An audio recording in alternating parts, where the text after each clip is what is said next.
National Vishwakarma federation സംസ്ഥാന സമ്മേളനത്തോടനുബന്ധിച്ച് വലപ്പാട് ശാഖായോഗം നടന്നു. സംസ്ഥാന വൈസ് പ്രസിഡന്റ് ബാലൻ കിഴക്കൂട്ട് അധ്യക്ഷനായി.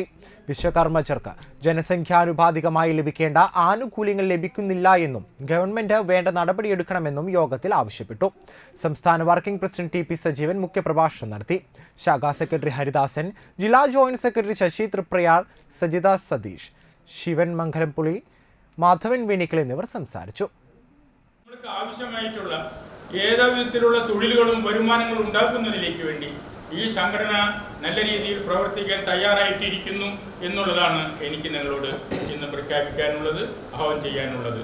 അത് നിങ്ങൾ ഏറ്റുവാങ്ങിക്കൊണ്ട് പ്രവർത്തിക്കാൻ നിങ്ങൾ തയ്യാറായിരിക്കണം എന്ന് മാത്രം ആഹ്വാനം ചെയ്തുകൊണ്ട് ഇന്ന് നിങ്ങൾ എത്ര പേര് നിങ്ങൾക്ക് ഇനി എന്തെല്ലാം കാര്യങ്ങൾ ചെയ്തു തരണമോ അതുപോലെ ചെയ്തു തരാൻ ചന്ദനത്തിരിയുണ്ട്, അച്ചാർ ഉണ്ടാക്കുന്നതിലുണ്ട്, സോപ്പ് നിർമ്മാണത്തിലുണ്ട്, അതുപോലെ തന്നെ എസൻസ് ഉണ്ട്.